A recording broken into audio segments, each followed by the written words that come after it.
Hello my dear students, आप लोगों का इस नए क्लास में स्वागत है। आज की अपनी इस नए क्लास में हम सॉल्व करने वाले हैं क्वेश्चन नंबर 28। इसके पहले की क्लास में भी मैंने कुछ टॉपिक्स बताए थे जिसमें हम लोगों ने पढ़ा था कि अपने ही शेयर मार्केट में से खरीद लेते हैं तब रोजनामचा कैसे बनता है।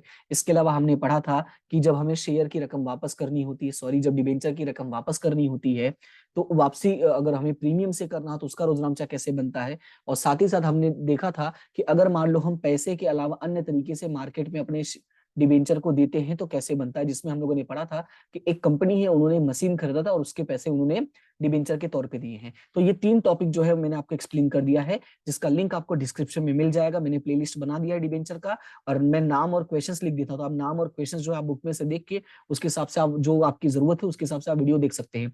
लास्ट मोमेंट है, इसलिए फालतू वीडियोस देखने की जरूरत नहीं है। जो आपका काम है, जो आपको जरूरत है, बस उतना ही देखना। मेरा खुद का है, फिर भी मैं यही बात कहूंगा, क्योंकि देखो लास्ट मोमेंट पे टाइम वेस्ट करने का कोई मतलब नहीं निकलता है। इसलिए वही चीजें करो जो आपके लिए फायदेमंद है। ये वीडियो भी अगर आपको ऐसा लगता है कि फायदेमंद होगा तभी आगे देखना। पहले मैं बता देता हूँ कि इस वीडियो में हम करने क्या वाले हैं। तो ये जो क्वेश्चन है आपका 28 नंबर, ये मार्च 2022 में पूछा गया था। अब इसमें क्या है, इसमें यह है कि कई बार ऐसे होते हैं कि कुछ डिबेंचर धारकों ने परिवर्तनीय डिबेंचर मार्केट से खरीदा होता है, तो ऐसे डिबेंचरों की रकम को वापस ना करके हम उसका क्या करते हैं, शेयरों में रूपांतरण कर देते हैं। यानी कि जब डिबेंचर का शेयर में रूपांतरण किया जाता है तो उस समय जो रोजनामचा है, उस समय जो कैलकुलेशंस हैं वो कैसे होते हैं, उसके बारे में हम इस टॉपिक में पढ़ने वाले हैं। क्लियर है इतना? अगर आपको ऐसा लगता है कि आपको ये टॉपिक आता है तो वेरी गुड, और आप इसको स्टॉप करो और अपना दूसरा पढ़ाई करो। अगर आपको ऐसा लगता है कि नहीं आता है या डाउट है थोड़ा बहुत, एक बार जरूर देख लेना। वो भी स्पीड में देखना चाहो तो स्पीड में, स्लो मोशन में तो स्लो मोशन में। ठीक है, फिलहाल स्टार्ट करते हैं और क्वेश्चन को समझते हैं कि कैसे सॉल्व करते हैं। सवाल में लिखा हुआ है 1 अप्रैल 2014 के दिन रविंद्र कॉपर लिमिटेड ने 12.5% की दर से 12,000 कन्वर्टिबल डिबेंचर प्रत्येक 400 के भाव से निर्गमित किया। अच्छा, मैं आपको ये क्वेश्चन शुरू करूं उसके पहले ही बता दूं, इस क्वेश्चन को जब भी मैंने बच्चों से पूछा है, अगर मैं मान लो कि एक परसेंटेज के हिसाब से लेता हूं कि अगर मैं 100% स्टूडेंट से पूछता हूं तो लगभग लगभग 80% स्टूडेंट्स गलतियां करते हैं। अब सवाल है कि सर 80% गलतियां कैसे करते हैं? देखो, जिन स्टूडेंट्स ने मल्टीपल टाइम प्रैक्टिस किया हुआ है वो तो गलती नहीं करने वाले हैं, जो राइट है, मतलब 100% ये सच बात है। लेकिन जो स्टूडेंट्स मल्टीपल टाइम प्रैक्टिस नहीं किए होते हैं वो इस क्वेश्चन को अक्सर गलत इंटरप्रेट करते हैं। अब कैसे गलत इंटरप्रेट करेंगे वो मैं समझाता हूं, ध्यान से देखना इसको। सवाल में लिखा है कि जो कंपनी है उन्होंने 12.5% की दर से 12,000 डिबेंचर 400 के भाव से निर्गमित किया था। तो जो जैसा सवाल है पहले मैं वो लिख देता हूं। तो यहां पे मैं लिख देता हूं कि प्रकाशित किया था, और प्रकाशित कितना किया था, क्या किया था? तो प्रकाशित किया था 12,500 डिबेंचर। ध्यान से सुनना, क्या किया था? 12,500 डिबेंचर। कितने के भाव से किया था? 400 के भाव से। ठीक है, 400 के भाव से या 400 की दर से। क्लियर है इतना? फिर आगे क्वेश्चन में क्या लिखा हुआ है? आगे क्वेश्चन में लिखा हुआ, सॉरी सॉरी सॉरी, ये 12,500 नहीं, 12,000 है। 12,000 डिवेंचर। ठीक है, फिर आगे क्वेश्चन में क्या लिखा हुआ है कि डिवेंचर निर्गमित करते समय तय की शर्त के अनुसार, ध्यान से सुना, डिवेंचर निर्गमित करते समय तय की शर्त के अनुसार सभी डिवेंचर 5 वर्ष के बाद डिवेंचर की मूल कीमत के बदले, ध्यान से सुनना, साफ साफ लिखा है कि डिवेंचर की मूल कीमत के बदले। अब यहाँ पे गलतियां क्या होती है वो ध्यान से सुनना। सबसे पहले तो क्वेश्चन में क्लियरली मेंशन है, क्या मेंशन है वो ध्यान से सुनना। क्लियरली मेंशन ये है कि जो 12,000 डिवेंचर थे, यानी कन्वर्टिबल डिवेंचर थे, जिसको हम परिवर्तनीय डिबेंचर भी कहते हैं, उन्होंने कैसे प्रकाशित किया था? 400 की भाव से। 400 की भाव का मतलब है कि मूल कीमत से प्रकाशित किया था। कैसे प्रकाशित किया था? मूल कीमत से। तो मैं आगे बढ़ूं उसके पहले मैं मूल कीमत से प्रकाशित करने का रोजनामचा क्या होता है वो मैं फटाफट आपको बता देता हूं। जब हम मूल कीमत से प्रकाशित करते हैं तो ध्यान से सुना, हम रोजनामचा जो बेसिक वाला बनाते हैं वही हम पहले डिस्कस कर लेते हैं। जो रोजनामचा बनता है वो बनता है बैंक खाते उधार। इसके पहली वाली क्लास में मैंने ये बात समझाया था कि अगर हमारे पास अलग अलग हिस्सों में पैसे नहीं मांगे हैं तो हम क्या लिखते हैं? आवेदन और आवंटन साथ में लिखते हैं। तो रोजनामचा क्या बनेगा? बैंक खाते उधार, डिबेंचर आवेदन और आवंटन खाते जमा। फिर दूसरा क्या बनता है? डिबेंचर आवेदन और आवंटन खाते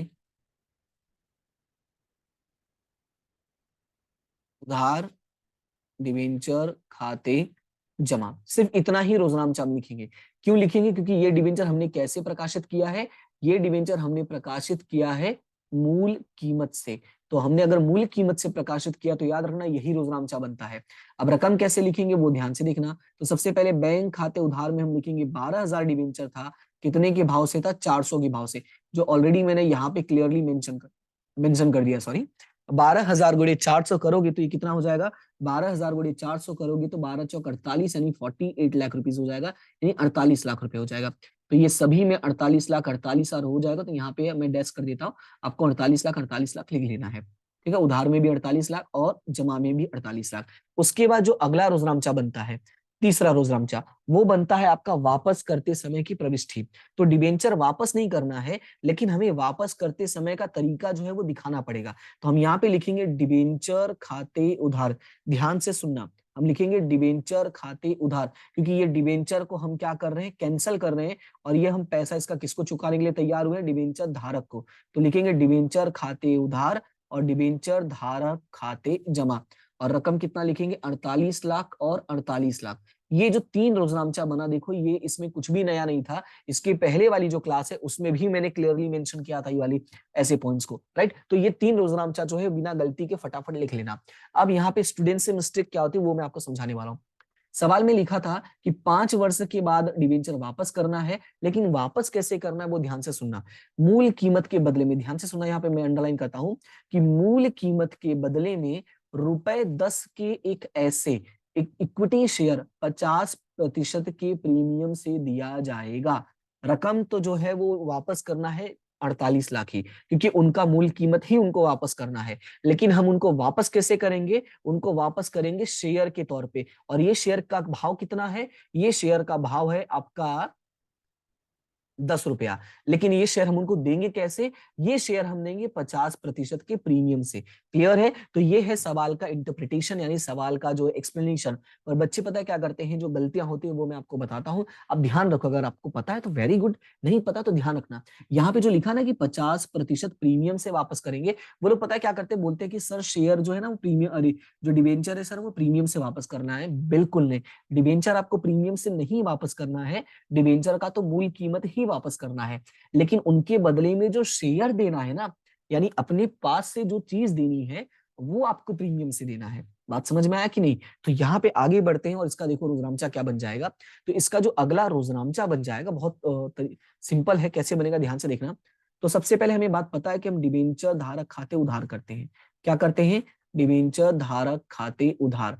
और हमें ये बात पता है कि हम यहाँ पे लिख लेते हैं जब पैसे वापस करते थे तो हम बैंक खाते जमा लिखते थे। क्या लिखते थे? बैंक खाते जमा। ध्यान से सुनना, नॉर्मली हम लिखते थे बैंक खाते जमा, पर ये कब लिखते थे? जब हमें पैसा वापस करना होता था। पर हमें तो पैसा वापस ही नहीं करना है, इसलिए बैंक नाम आएगा नहीं। हमें उनको शेयर देना है, और जब हमें शेयर देना है तो हम क्या लिख देंगे? इक्विटी शेयर पूंजी खाते जमा, यानी शॉर्ट में हम क्या लिख देंगे? पूंजी खाते जमा। और ये शेयर देना कैसे है? प्रीमियम से। तो मैंने कहा था जहां पूंजी वहां प्रीमियम, तो शेयर प्रीमियम या इक्विटी शेयर प्रीमियम खाते जमा हो जाए, यानी प्रतिभूति प्रीमियम, जो लिखना चाहो वर्ड लिख सकते हो। और यहाँ पे प्रीमियम खाते जमा हो जाएगा। अब रकम का कैलकुलेशन सब कैसे होगा, हिसाब वो ध्यान से सुनना। हमें कितने रुपए वापस करने हैं वो याद रखना है। हमें वापस करना है 48 लाख रुपए वापस करना है।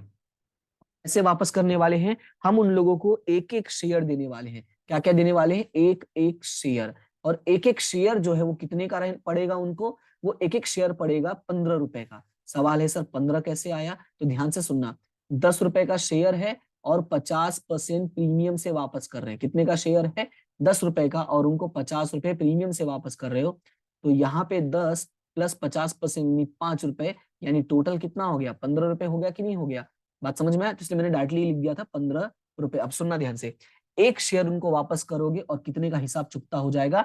48 लाख। सॉरी, एक शेयर वापस करोगे तो उनका कितने का हिसाब चुकता हो जाएगा?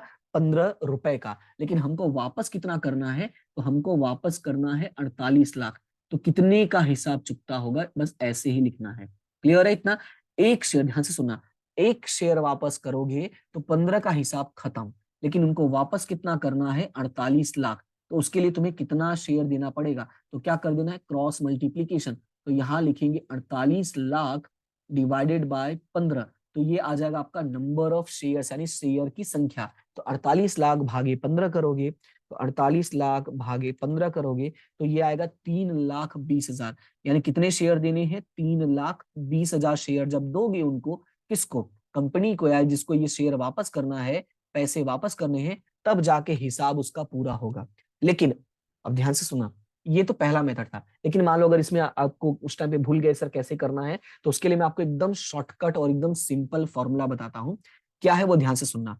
ऊपर आपको क्या लिखना है? वापसी रकम। ऊपर क्या लिखना है? वापसी रकम। अब ये जो वापसी रकम लिखना है ना, मैंने ये नहीं बोला कि मूल कीमत का, प्रीमियम का, बट्टा का, आपको जितना पैसा वापस करना सब ऊपर लिख देना। जैसे यहाँ पे वापस कितना करना है? 48 लाख। तो यहाँ पे मैं सॉल्व भी करता हूँ, हमें वापस करना है 48 लाख, तो ऊपर कितना लिख देना? 48 लाख डिवाइडेड बाय, अब ध्यान से सुना, ऊपर लिखना है वापसी रकम, तो डिवाइडेड बाय क्या लिखना है? प्रति शेयर की रकम। हमें वापस क्या करना है? शेयर, तो लिखेंगे प्रति शेयर की रकम। हमारा जो प्रति शेयर उसका रकम कितना है? 15 रुपए। तो 48 लाख भागे 15 रुपए, तो कितना आ जाएगा आपका? डायरेक्टली आ जाएगा 3,20,000। समझ में आया? ये दूसरा तरीका है, ये क्रॉस मल्टीप्लिकेशन वाला इसलिए मैंने बता दिया, इनकेस आपको फ्यूचर में कहीं काम पड़ेगा, आपको आइडिया रहेगा। बाकी जो फॉर्मूला वाला है वो इजी है, तो आपको याद रखना है वापसी रकम बटे में प्रति शेयर की रकम। तो ये आपका आ जाएगा 48 लाख भागे 15 लाख इज इक्वल टू 3,20,000 रुपए। क्लियर है इतना? अब ध्यान से सुना, अब लिखेंगे कैसे? तो हमें टोटल वापस कितना करना था? हमें टोटल वापस करना था 48 लाख, पर हमने क्या दिया है? हमने दिया है 3,20,000 के शेयर। तो 3,20,000 के शेयर है कितने के भाव से? 10 के भाव से। तो ये तो चुकता हो गया 32 लाख रुपए, लेकिन 5 रुपए प्रीमियम भी तो है ना। कैसे पता चला? तो ये अभी मैंने यहाँ पे एक्सप्लेन किया था। तो यहाँ लिखेंगे 3,20,000 गुणे 5। तो 3,20,000 गुणे 5 करोगे तो ये आ जाएगा आपका 16 लाख। इसका मतलब ये हो गया, जो हिसाब चुकता था वो हो गया, 32 लाख का पूंजी और 16 लाख का प्रीमियम, और इस तरह से टोटल कितने रुपए उसको वापस कर दिए हमने? 48 लाख के शेयर वापस कर दिए। समझ में आया? तो ये जो आपका सवाल है, ये one of the most important question है। इसको कैसे सॉल्व करना, देखो रोजनामचा इसका बहुत सिंपल है। मेन प्रॉब्लम बच्चे जो अटकते हैं वो ये कैलकुलेशन में अटकते हैं, इसलिए मैंने आपको दोनों मेथड बता दिया है। आपको जो इजी लगता है आप उस मेथड का इस्तेमाल कर सकते हो, पर पर्सनली मेरा जो फेवरेट है वो ये वाला है। ठीक है, ये मेरा पर्सनल फेवरेट है क्योंकि मुझे ये ज्यादा आसान लगता है। वापसी रकम डिवाइडेड बाय प्रति शेयर की रकम, सिंपल। क्लियर है? अगर आपको इसकी और प्रैक्टिस करनी है तो आपके बुक में एग्जांपल्स दिया हुआ, लास्ट वाला एग्जांपल है, मुझे एग्जांपल का नंबर नहीं याद रहा, शायद 24 या 25 है, या मे बी 28-29 होगा, जो भी है, मतलब लास्ट एग्जांपल है, बड़ा सा सवाल है, वो आप जरूर कर लेना। ठीक है, अगर एक्स्ट्रा आपको करना है तो, नहीं करना है तो इसी सवाल को बढ़िया से सॉल्व कर लेना, आपका काम हो जाएगा। तो उम्मीद करता हूँ कि आपको समझ में आ गया होगा, और ये इस चैप्टर का लास्ट वीडियो है, लास्ट क्लास है। अब इसके बाद मैं सीधा थर्ड चैप्टर के बारे में डिस्कस करूंगा, और वहां पे जो भी चीजें होंगी वो मैं आपको एक्सप्लेन कर दूंगा। ठीक है, तो फिलहाल आज के लिए इतना ही, मिलते हैं नेक्स्ट क्लास में, तब तक के लिए thank you so much and have a good day.